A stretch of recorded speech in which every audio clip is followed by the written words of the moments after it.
Good afternoon, everybody, and welcome back to another installment of Scott's Selections here for Wednesday, July 24th. I'm aware that we had no play of the day yesterday because I was busy traveling and decided to give out some MLB leans. However, we will be back with a play of the day today in tennis, actually, as I see a tennis match that's taking place at roughly 7 o'clock Eastern Time that I think possesses a lot of value, and I'll be giving that out as play of the day. Actually, in terms of the match itself, it depends what book you are using. I'm actually going to be giving out two plays of the day in the same match because I really just think that they're both going to win. So they're both at plus 100 or higher. And with that being said, we're going to dive right into it. And it's a tennis match between John Isner and Reilly Opelka in the Atlanta Open. And that is going to be taking place at 7 o'clock Eastern Time. Now, I don't really think either player needs much of an introduction. John Isner, everyone knows of as being the very tall American server who pretty much does nothing else besides bomb aces and then lose in disappointing fashion, but he did win in Newport for, I forgot how many times he's won, but he did beat Bublik in the championship, which we ended up having a play of the day loser on. His opponent in this match will be Reilly Opelka, who is a relative unknown, but he's pretty much the exact same player as Isner. I think he's actually slightly better than Isner, and his ceiling is higher, but he's also a 6'11" American who only knows how to bomb aces and pretty much does nothing else, but his movement is better than Isner's, and I think that he is a slightly better returner. However, in terms of these two, when they've played, let me just actually look at this. Each of their last 7 sets that they've played against each other has gone to a tiebreak, and that has taken place this year. In the Australian Open, Opelka beat Isner 7-6, 7-6, 6-7, 7-6. Then they played in New York in February, and Opelka won 6-7, 7-6, 7-6. So based on that, I have to assume that this match will be having a lot of tiebreakers, and the play of the day, or the plays of the day, I should say, will be on Reilly Opelka over 13.5 individual games, which is available at plus 100 on 5 dimes. And the other play we're going to be giving out is the over 26.5 games total, which is available at plus 130 at 5 dimes as well. This lineup at 26.5, I'm going to dive into first. Makes absolutely no sense. I cross-referenced the lines available at Bovada, and Bovada has over 2.5 sets available at plus 115. And at 26.5 games, first off, you automatically have to go to 3 sets because the most you can get in 2 sets is 26. But overall, 26.5 at plus 130, I think, just makes no sense at all. You're guaranteed at least one tiebreak in here. Opelka, for a fun fact, has actually won 6 of the 8 tiebreakers between these two players. But Isner has dominated in Atlanta in his career as he ended up going to Georgia for college, and he has won this tournament a whopping 5 times, I believe. Let me see this. Yes, he has won 5 times, including each of the last 2 years.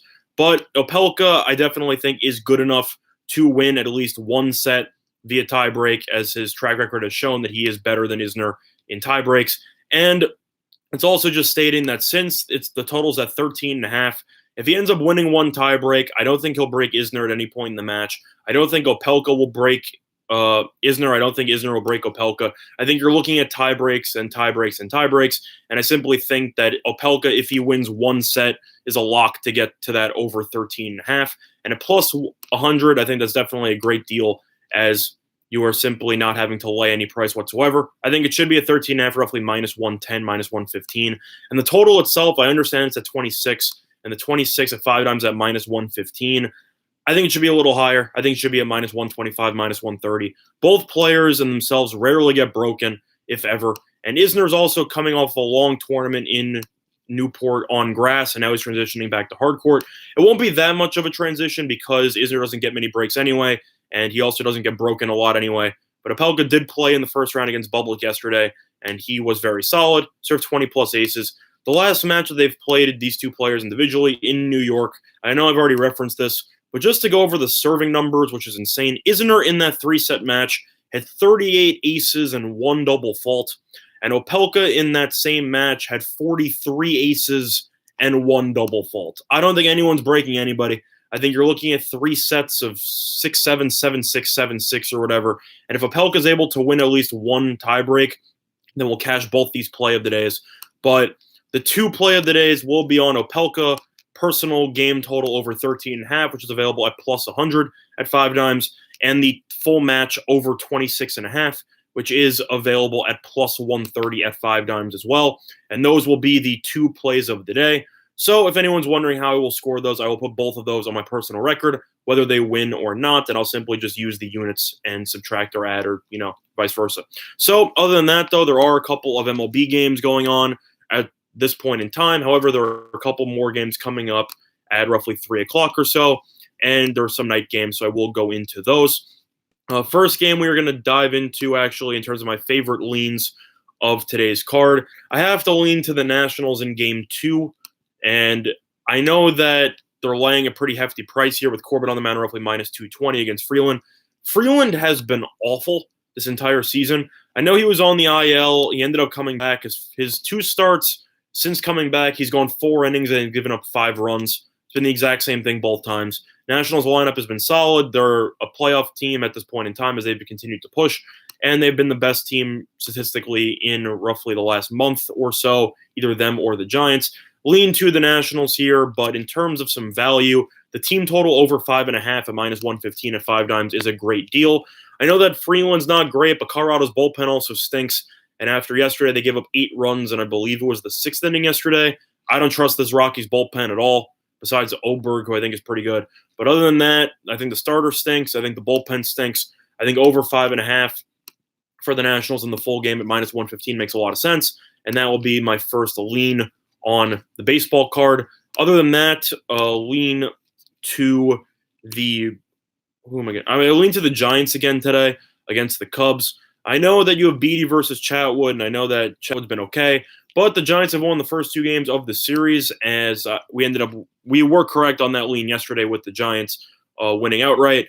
Overall, the Giants, as of right now, I believe that they are 17-3 in their last 20. I know they were 16-3 in their last 19, but I'm not sure if that includes the game yesterday or not. So either or, they've been rolling. They're over 500. They're about a game out of the wild card spot. If you're looking for a little bit of value there, a little sprinkle on the Giants to win the National League, I think, has a lot of value, as you could get them at a pretty high plus price. This team was dead to rights, and then they finally started hitting. They might trade for a pitcher. They definitely become buyers at the deadline, especially in Bochy's last year managing. So for me, I will lean to the Giants in this game against the Cubs. Quick question from Vegas here. Do I like the Angels team total over as well as the game total over? In terms of that matchup, I'd have to lean to the over if I had a choice there, especially with the Angels being the road team technically, so they're going to end up getting 9 full at-bats. I mean, Barria is 3-3 with a 7.36 ERA, and Stripling's been decent, 4-3 with a 3.64 ERA. Angels did win the game yesterday. Trout has been fantastic again, though. He homered again. You had 9 runs in yesterday's game. Let me actually check the weather on that. A big thing about terms of totals, I'm a huge weather guy, and I like to determine wind patterns and try to see how the wind's going to be blowing out because, as you might have seen in the Yankee game yesterday with the Aaron Judge home run that turned into a double because it hit the top of the wall at like 400-something feet. A little bit more wind there, that's getting out. So, those inches pay off, and the wind is actually going to be blowing straight to center field at roughly 6 miles an hour. I lean to the over there, and I'll also lean to the Angels team total over. With Trout back and with him hitting home runs again with Ohtani, and Pujols also doing pretty well. I know La Stella being out is a big deal for the Angels, but they have won 3 straight. And the Dodgers have not looked great this series whatsoever. For me, I'll lean to the full game over more, though, because I really just don't like Barria as a pitcher here. With a 7.36 ERA, on the road this season, he has an ERA of 13.5. In his last 7 days, he's pitched 3 2/3 innings and has given up 24.5. He has a 24.55 ERA in his last 7 days. So for me, I'd lean more towards the full game over, because I think the Dodgers could score 6 runs by themselves. But I think that if you wanted to look for a better price, I think you could lean to the Angels team total over as well. But with Barria on the mound, I definitely would prefer the Dodgers team total as well as the full game over in that one. But in terms of other leans, just looking through the card here, I lean to the no-score first inning in the Blue Jays and Indians game with Stroman versus Bieber on the mound. Total's at 8.5. It's going to be in Toronto, so you don't have to worry about weather because there's a dome. But Bieber's been very solid. Stroman is still active trade bait, and he looked fantastic in his last start.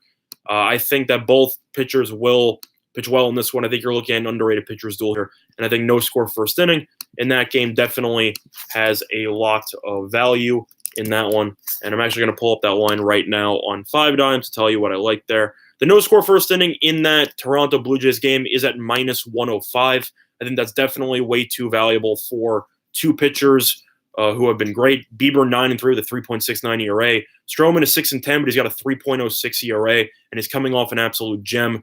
For me, no score first inning at -105 looks like a gift, and that will be another one of my main MLB leans. But the two plays today, as I said, on tennis are Opelka, personal total over 13.5 games, as well as the full match over, which is available at 26.5 games at +130 at 5 Dimes. And those will be the two plays of the day, as I will be doing a rare double dip on one individual match.